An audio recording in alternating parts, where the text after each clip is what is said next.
क्या आप बागेश्वर धाम सरकार यानी कि पंडित धीरेन्द्र शास्त्री के साथ हैं? जानिए क्या हुआ जब लाखों की भीड़ के बीच धीरेन्द्र शास्त्री के दरबार का पर्दाफाश करने पहुंची मीडिया। सनातन को ना कोई मिटा सकता है, ना कोई झुका सकता है, पंडित धीरेन्द्र शास्त्री का दावा।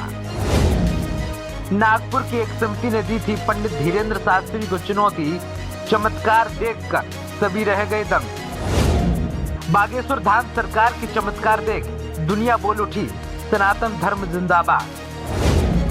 सोशल मीडिया पर बागेश्वर धाम सरकार के समर्थन में एकजुट हुए सनातनी। बागेश्वर धाम सरकार के पीठाधीश्वर पंडित धीरेन्द्र शास्त्री का पूरे हिंदुस्तान में डंका बज रहा है। सनातनियों ने सोशल मीडिया पर धीरेन्द्र शास्त्री के समर्थन में जंग छेड़ रखी है। क्या फेसबुक, क्या व्हाट्सएप, क्या ट्विटर, क्या इंस्टाग्राम, चारों तरफ पंडित धीरेन्द्र शास्त्री छाए हुए हैं। उनके समर्थन करने वालों की सोशल मीडिया पर वाड़ सी आ गई है। पूरी दुनिया बागेश्वर धाम सरकार के सामने नतमस्तक होती नजर आ रही है। जब लाखों की भीड़ में पंडित धीरेन्द्र शास्त्री ने सनातन का झंडा गाड़ दिया। बालाजी की भक्त पंडित धीरेन्द्र शास्त्री का नाम आज सनातनियों की जुबान पर गूंज रहा है। आज हम आपको इस वीडियो में दिखाएंगे कि क्या हुआ जब लाखों की भीड़ के बीच पूरे देश की नेशनल मीडिया पंडित धीरेन्द्र शास्त्री के दरबार का पर्दाफाश करने पहुंची। उससे पहले आप हमें बता दीजिए कि क्या आप बागेश्वर धाम सरकार और सनातन धर्म के साथ हैं? बागेश्वर धाम के महाराज ने किया ऐसा कमाल कि पूरा देश रह गया हैरान। दिव्य दरबार में लिया राम का नाम और छूट गए विरोधियों के छक्के।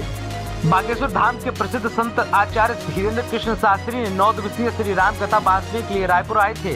प्रसिद्ध संत धीरेन्द्र कृष्ण शास्त्री 17 से 23 जनवरी तक राम कथा का पाठ कर रहे थे।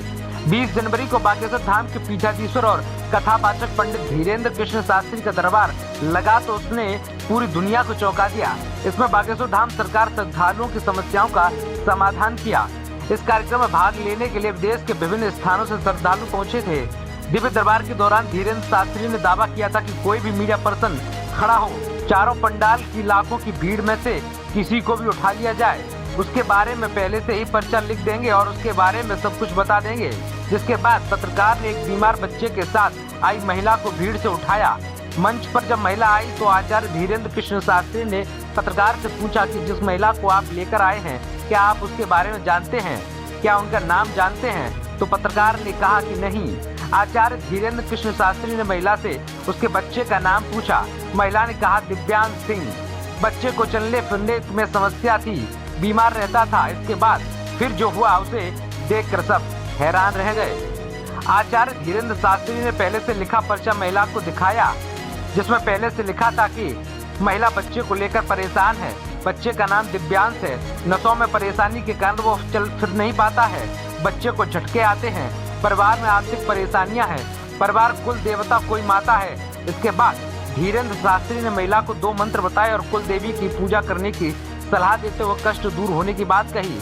इस चमत्कार को देखकर विरोधियों के होश उड़ गए। पूरा पांडाल जय बागेश्वर धाम सरकार, जय बालाजी के जयकारों से गूंज उठा। अब आप सोच रहे होंगे कि आखिरकार आज बागेश्वर धाम सरकार चर्चा का विषय क्यों बना हुआ है, तो उसका भी जवाब सुन लीजिए। दरअसल एमपी के दमोह क्रिसमस के दिन एक बड़ी घटना सामने आई थी। इस दौरान एक साथ 200 से ज्यादा लोगों ने घर वापसी यानी कि ईसाई धर्म से हिंदू सनातन धर्म में वापसी की थी। सनातन धर्म में वापस आए लोगों ने बाकायदा वैदिक रीति रिवाज से हवन पूजा कर घर वापसी की।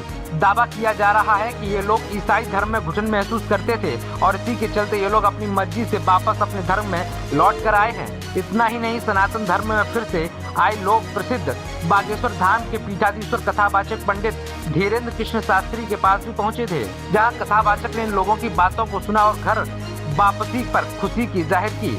वहीं इस घर वापसी पर पंडित धीरेन्द्र शास्त्री ने कहा कि आज सत्य की जीत हुई है। आपको बता दें कि दमोह में बागेश्वर धाम के पीठाधीश्वर पंडित धीरेन्द्र कृष्ण शास्त्री की राम कथा का आयोजन चल रहा था और माना जा रहा था कि इसी धार्मिक भावना के तहत ये घर वापसी हुई थी।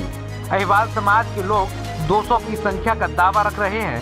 सोशल मीडिया पर बागेश्वर धाम सरकार के समर्थन में एकत्रित हुए सनातनी कह रहे हैं कि इस घटना के बाद से ही बागेश्वर धाम सरकार सनातन विरोधियों के हाशिए पर आ गए हैं।